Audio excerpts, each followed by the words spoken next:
respect and honour to a person. Really? Yeah, so it's quite a meaningful name to name a restaurant, isn't it? Yeah. You can find Hakkasan restaurants internationally in the US, Middle East, India, Asia and Europe. And both the Hakkasans in London earned a Michelin star in 2003. Oh my gosh. That just puts the price even higher. It's like Michelin star. Make it even more expensive. £500 per dish. Oh, you're kind of gutted when they get one. I guess if you've been there before they got one, you're like, ah. But it's in one of those, rich London streets like Mayfair. Nice. Knightsbridge maybe. Possibly. I think there's only 2 in London, but they both have Michelin stars.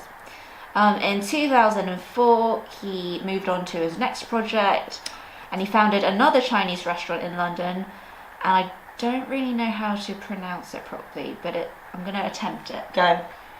Yaocha. Okay. Which sells dim sums, Love a dim mixology sum. tea, and European patisserie. So it's like a mix of... It's like a fusion. Yes, a fusion of Western and Eastern.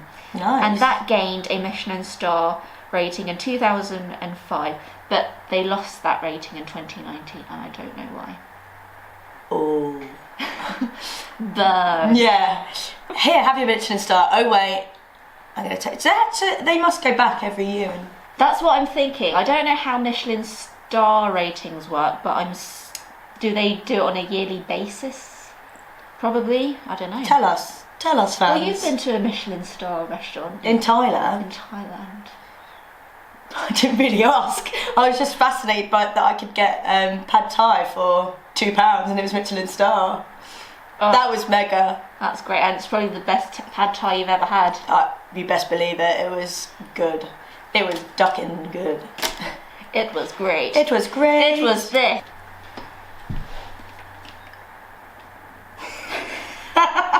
How do I start? So he lost the Michelin star. He lost the Michelin star in 2019, but he wasn't part of that business. Of course he was. That's why it went downhill. Of course he wasn't. I mean, that's what's happened with Wagamama. I'm For telling God's you. sake. If we went in 1992, which I wasn't even born then, it would have tasted good. no, yeah, but to be fair though, I've always remembered it through my childhood, like going there. Your childhood? Because the old picture used to be like a bowl and someone's face in a bowl. Do you remember? Like that. Eating their ramen. I don't. It's changed now. It's obviously changed quite a lot. They keep changing the menu and not really good dishes out there. Not gonna lie. Not gonna lie. So he sold Yaocha and Hakkasan in 2008. So he was done with those two. He was like, I am off. I've had enough. Well, he's worked so hard. But that's what he does. He creates these projects, builds up the restaurants, and then sells them off. Because, professionally and creatively, he gets bored. Yeah, that's totally fair. Which I understand. Yeah. And he earned an OBE in 2006 for his services to the restaurant industry. And in 2020 he opened 3 more restaurants. One is in Canary Wharf and one in Westfield Shepherd's Bush, which I didn't know about. No, but I've been to Canary Wharf quite a bit, so I might have seen it.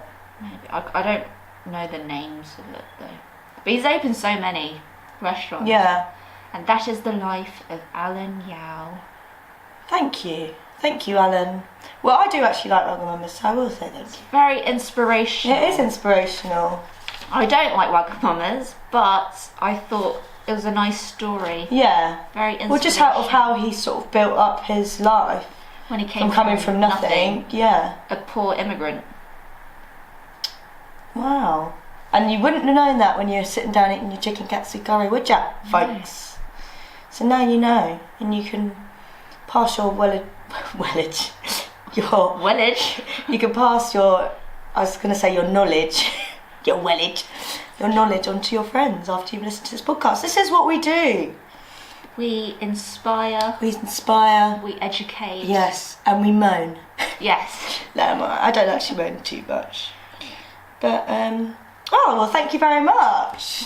Right. Lovely. That's my story. Short and brief. Yes, mine's quite short and brief-ish. So I wanted to just start with, do you know what the word Wagamama actually means? It translates. I think I briefly looked it up. Does it mean like delight or something? Well, this is Wikipedia, so but It says could be wrong. It's Japanese for self-indulgent, self-centered, disobedient, or willful, and is often translated by the brand as naughty child. Wagamama brands itself as following the process of Kaizen. Kaizen. Oh, I don't know what that means. Kaizen? Kaizen. Probably some sort of So I could see the Japanese self-indulgent, because it's you're treating yourself and you're eating out. I don't really get the self-centered, disobedient. thing. No, willful, the others are quite naughty child. negative. Yeah, I think they probably intended it for self-indulgent. I guess it might not even be that, but I thought that was quite interesting. Any Japanese viewers? Yes, can you let us know? Please, in our PO box. They're probably We'll shaking trim their us head. We don't Yeah. want to be associated Yeah. to this For restaurant. God's sake. So, as of March 2021, there were, drumroll please, 149 Wagamama restaurants. That is just too many. I was going to say it's not a lot. That is just too many. They probably shut most of them down because of COVID. Well, no, this was an increase of 14 restaurants since 2019. And, lockdown and COVID was sort of middle of 2020. I don't know how many they've shut, to be honest. So what I'm going to be talking about is sort of how Wagamama has changed the way we eat Okay. as Brits. Alright. Because in terms of people aren't very well travelled. They weren't very well travelled, I should say. They are now. Yeah. So it's changed the way, it's opened our eyes to more traditional international foods. Yeah. Bit more diverse. Yeah, only because it's like a chain restaurant. So people that wouldn't go necessarily to get a takeaway or, I don't know, to get more something that's authentic. They think because it's a chain, they try it and then they're like, oh. And particularly, this is in reference to one of the main dishes, which is chicken katsu curry. Yeah. Which is essentially fried chicken and a curry sauce. Yeah. So then Brits feel that they're like, oh, I'll eat this. I'm cultured. Yeah, I'm cultured. I think that's where like a lot of the success comes from it, because they think they're being more, they're trying new things. But I think Wagamama has adapted it It's to very Western. Yes, it's very Western. It's so Western. Yes. So I wanted to talk about particularly like the style of when you go in there. So the decor. So obviously you've all been in there. The decor, you sit on long benches, like they're canteen style benches, and you sit next to strangers. It's quite minimalistic. Very minimalistic. And the decor is quite plain. It's not really. It's very sort of white, it's kitcheny. Yeah, bouncing off of that, when Alan Yao first created the first Wagamama restaurant, he wanted more of a minimalistic design. Yes. And then people were saying, oh, like, that's boring. Yeah. But the idea, the unusual idea of sort of sharing a table with with other customers, it was to sort of introduce like a more relaxed dining experience, which has been adopted by a lot of places since, apparently. McDonald's? Yeah, McDonald's. I was thinking, there's quite a lot of canteeny places now. Where I live. Food courts. Yeah. And it's all quite relaxed. And a lot of places in London, it's quite trendy to go to these food courts where there's all different stands, and then you just sit and sort of just sit next to whoever.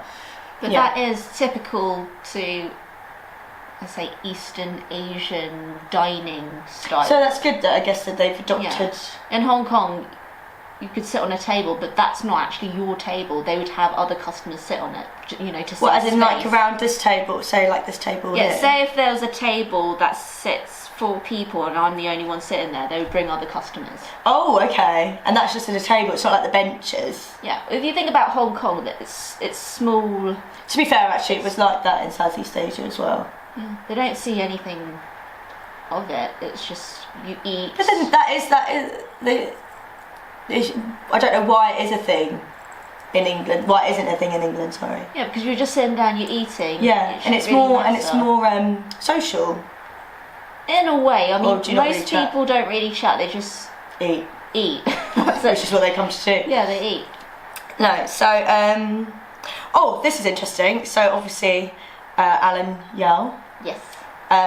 So Wagamama, since 1992, has since produced enough noodles to circumnavigate the globe 64 times. Oh, crikey. And 2016 sales clocked in at £266 million. Nice. So, yes. Yeah. But I thought that's, so apparently it's quite modern. It's become quite modern, Wagamamas. Obviously they come round with those tablets. Yeah. Which they do in most places now, but I think it was one of the first sort of restaurants that did do that. And obviously it's for efficiency and to make it quite quick. I mean, you're not normally in Wagamamas longer than an hour. No. But most restaurants in Japan, they've got these little sort of phone size. And then they just get sent Electronics. straight to the kitchen. Yeah. So yeah, I think it was quite revolutionary when it came over to England. I think everyone was like, wow, it's quite quick. Tablets. And then Japan's like, oh, we've been Japan's like, we've done that for about 20 years. You guys are so outdated. Yeah, for God's sake. Yeah, so this is what Sarah Housley said, who's a senior lifestyle editor at Trend Forecast WGSN, whatever that means. Said the restaurant played an important role in normalising the use of advanced tech in dining, such as augmented or virtual reality and projection mapping. Yeah, so the Japanese style dining was well received as a sort of halfway house between the traditional fast food destination and a smart white tablecloth restaurant. So it's sort of, they were saying it's sort of in the middle. You wouldn't go in there and it's not like a fast food place, not like McDonald's. No. But then there is an element of it being sort of fancy, but not really. There's an app. They're starting an app. I think with MasterCard. Yes. Called Wagamama Go. Wagamama Go. Wagamama Go. Wagamama Go, which I don't really rate the name. I don't really rate the name. They could choose a better name, Yeah, to be honest. Wagamama Go. And they're describing it as Uber for diners. So you can literally walk in, order, eat, and leave. So you don't have to interact with anyone. So you order when you sit down, they bring the food, you eat, pay, leave. But I think most restaurants are doing that because of COVID. COVID, so yeah, I think this is, yes, and they are partnered with MasterCard. Well done. But it will save us an average of 12 minutes at every meal. Because you don't have to wait for someone to serve you. Can I just say, in Japan, there's quite a few restaurants. Yeah, sorry, Winnie has been to Japan. We do By need to actually myself. yeah, that's mega. I went travelling solo to Japan, I think it was either in 2018 or 2019. So cool. We need to do like, a little sketch from you just talking about your time there. That'd be cool. Yeah. I can do mine in Southeast Asia, you can do yours in Japan. Your Michelin star experience. We'll add it in. I mean, next week's topic. Talk about a time you've been travelling. Oh, wow. Okay. Yeah, fine. So yeah, 12 minutes at every meal. And that's almost a month of our lives that we wouldn't have to wait for the bill. Yeah. Which is cool. So, but then I do like the social side of things. I would miss that. No, I don't. No, you wouldn't. I would. Sorry, I was saying that in Japan there's quite a few restaurants where you walk in, they give you a seat, and then you look at the menu, but there's a button you could press which sort of makes a noise, and that's to alert the staff to come take your order. Oh, that's good. We need that. Yeah. We need that in England.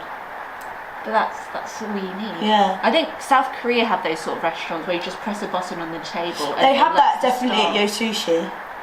Oh, okay. Because I've But I think they should have it everywhere in the UK. yeah, I think it's more politeness, isn't it? People would get offended if they're in a pub and you're like that. Please, I want my especially, Carlsberg. yeah, especially if they're drunk. Because I'd be pressing that. I'd be like that. Maybe not in pubs. No, then. yeah, not in pubs, but in restaurants. Restaurants, definitely. Yeah, so I think they're saying it's revolutionary technology. Payment can be taken automatically from the app, but I think this was written before it's now sort of become quite a common thing. Yeah. Because of COVID, you do just pay on the app. A lot of the places I've been to. Yeah, Nando's. I went the other day.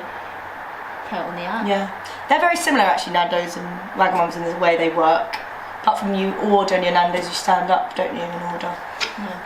Do they still do that? Do you still have to stand up and order? No, you do it on Your phone? the phone. Okay. So not necessarily an app, but you scan a QR code.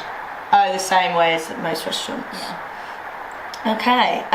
So yeah, I'm now going to talk about the dishes. So obviously the most popular is chicken katsu curry, which is what I've already discussed with you about it being. Actually, it's just fried chicken, rice, and curry sauce. And then people think, oh, they're not scared of it. They're not scared of it. Like because it is quite daunting if you've not tried things before, and you. But you need to embrace the culture. Absolutely, but it does speak volumes that it's sold 2.5 million times last year. Try something else. Yeah. But they have now diversified so that there's actually there's obviously pad thai, but I didn't know this. There's a Cambodian samla curry which I had when I was in Cambodia, and I'm quite excited that they've got it. Peking style duck wraps and Korean bulgogi steak. It's a sweet meat. Ooh. I wasn't really a fan of it when I tried it in New Malden. In where? New Malden, it's a little Korean town in London. Okay. We need to write down these restaurants because people might want to actually try these. Well, New Malden is the place, but fine. But the actual restaurant. There's loads of Korean restaurants in New Malden. So we'll put the location on. I think. I want to know them. I want to try some of these things. But yeah, I think they're saying that customers are a lot more travelled now, so you can't really get away with doing simple things anymore, like the katsu curry. People want things that they've had when they're actually in Southeast Asia, not Southeast Asia, just in the Western. They want to be a bit more adventurous. Yes, basically. Because they've had 2 million katsu curries, and that's just too many. Yeah, it is crazy when you go in there and you see how many they have. People have that. Everyone has it. It's just, why don't you just boring. go for something different? Try it. Try something new. Yes. So this is something very exciting for me. Okay. So Wagamama has unveiled, even through COVID and everything, that the new 2021 menu. They have the goal of getting 50% of food meat free. Okay, good. So that's very, very exciting. And they're going to make tuna, so like tuna steak, out of watermelon. Oh, okay. But it does cost £13. Oh god, just for watermelon. So I'll talk you through it. So the vegan fish is going to be made out of dehydrated watermelon, which is then sliced and served hot, which apparently gives it the look and texture of tuna sashimi, which is raw tuna. Said although the restaurants say the flavour remains like that of a watermelon rather than fish, it will cost you as much as the real meat and fish equivalent dishes at the restaurant. So they've got to really work on that. Because if it's going to taste like watermelon and I want tuna, sorry, I am vegetarian for people that. So this is exciting for me in that sense. But they have done a vegan egg. Oh. Yeah, they did a vegan egg. I'm gonna put a picture of the egg. No, the egg and the watermelon tuna. Because it does look pleasant. Is it out on the menu yet? No. Oh. So that. I don't know. I don't think it is though. Okay. But I know it was one of the ideas. Yeah, so the vegan tuna follows on from the success of the vegan egg, which is made from coconut milk, corn flour and miso. And miso is a big old thing I love miso. For vegetarians. It's great. It is great. Yeah, so to make the watermelon tuna, the chef sliced the fruit, then put it in brine with salt, which for brine is like, you have it with the original tuna. Yeah, it's like actual a tuna solution. Yeah, you put because you can get it with tins of tuna. In order to balance the sugars, which will help the flavour. The chefs then cook the steak sous vide style, so like they go. That's sous vide, isn't it? I don't know. I think they literally. Oh, sorry, sous vide in the water bath. Ignore me. I remember watching that on MasterChef. Lovely. They do it at a low temperature for a long time to soften the watermelon. I don't know how it's just not going to crumble. It's very cool though. Yeah, it's very advanced tech. Reminds me of Heston Blumenthal because he's quite a scientific chef, isn't he? He experiments with a lot of things. Yeah. So then the fish substitute is dressed with a miso sesame sauce, which I would love. That's me all over. And sits on a bed of white rice, soy seasoning, lovely, radish, kale, and tender stem broccoli. And then it also has avocado, edamame beans, and tofu guacamole. Nice. So that's mega exciting for me. So if that is actually out and when we go, I would love. Yes, we should try it. I don't know what I would choose on that. Katsu curry. Yeah, don't get katsu curry. I mean, I'm gonna have to. I might get a kids ramen. Can you get a kids ramen? So this is what me and my friend used to do. We used to get 2 kids meals, and then you've got 2 dishes to try. Nice. It's definitely a good option. And it's cheap. Well, it's not cheap. No, it's still like expensive. Yeah, if you're overworked and underpaid. Get 2 kids meal. Yeah. But it just sort of shows how Wagamama's is changing with the times. I mean, in terms of it's quite current at the minute that vegetarianism is you have to, isn't it? I mean, even Subway, they've got a meatless meatball marinara. Yeah, meat. Really? Yeah. And then they've got this like a chicken slice roll, but it's made out of plant-based ingredients, and it looks like a chicken slice. We'll have to go there as well, Winnie. I'm going to try that. Yes, and so the watermelon tuna dish is all about innovation and creating an exceptional vegan food for our guests. The joy of being able to produce really cool food that is both vegan and tastes fantastic at the same time is what it's all about. So I need to look more into sort of some of the other vegan dishes that they're going to be looking into. But I have had, here we go, so launching January 5th, there is vegan chili squid, which I have not tried yet. I love the chili squid. Vegan sticky ribs, and they, if you have not got them yet, are unbelievable. You've had that? Yeah. Oh snap, what's it made vegan out of? Vegan sticky ribs. Soy. Okay. I think. But do they have the rib bone? No. Okay. So, but they look like you've just taken the rib off the bone. Oh my. Oh God, honestly, they are amazing. The firecracker curry, and then they're going to do a no duck donburi. Yeah. Donburi is rice, like a rice bowl. So it'll be with no duck. No. To be fair, I've had the Linda McCartney no duck, and it's unbelievable. So yeah, the new menu forms part of its Small Choice Big Change campaign, which is kick-started in response to climate change concerns, as we were discussing, with research suggesting switching to a vegan diet can help reduce personal carbon emissions by up to 73%. Now, I'm not vegan, but that's pretty good. Yeah. So vegan choice. So this is what I'll leave you with, and what Wagamama's owner now, which is her name's Emma. Emma Woods. Yeah, Emma Woods. That's it. She was the CEO, wasn't she? And then she stepped down. Yes, she just recently stepped down, and it's now a man, but I can't remember his name. Ugh, okay. God's sake. But this is Woods. Vegan choices should be so delicious that everyone wants to include them in their lives, whether a strict vegan or someone who's never thought of themselves as vegan before. And as COVID causes us to all press pause on so many things, let's make sure we fast forward to the small decisions which can better our planet. So this is changing the way we eat. It changed the way we eat years ago, and it's sort of changing the way we eat now. If they can come up with these dishes that are so well known and enjoyed worldwide, and to be vegan, and taste good, as well as the meat products. Well, the rib was phenomenal, so hoping, I might go for a vegan. Yeah. When we go. Yes. And I will be a harsh critic. And we can talk about it on here, about how our experience was. Yeah, we could do maybe a little live. Only 3 people will watch. That's fine, but we can always save it and upload it for those people that we know we missed. Yeah, we could upload on YouTube, can't we? Yeah. But that was this week's. That was this week's topic, Wagamamas, which we were sceptical about, but I've enjoyed it.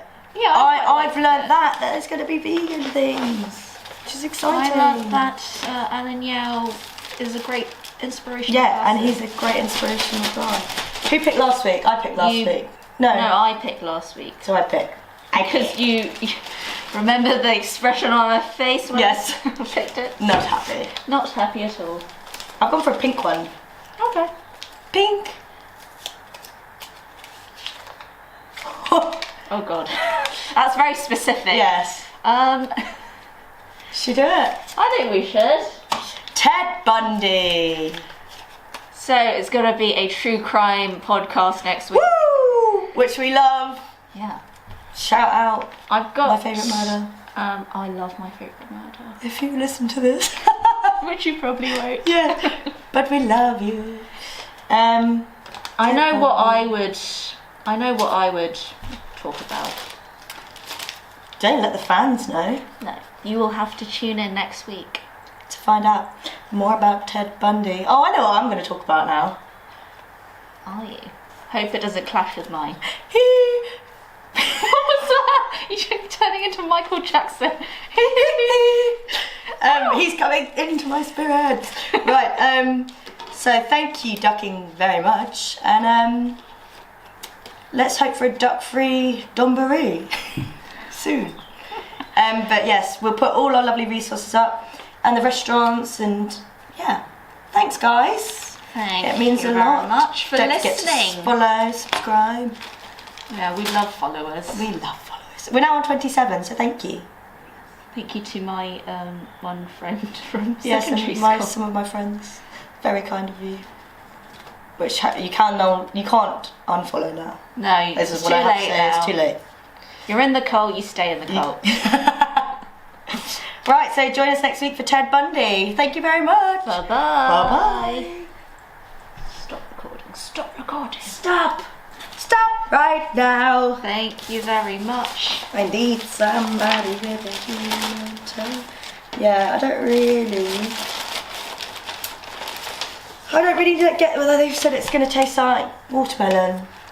It's kind of pissing me off. Oh, we're still recording on the camera. Have you uploaded your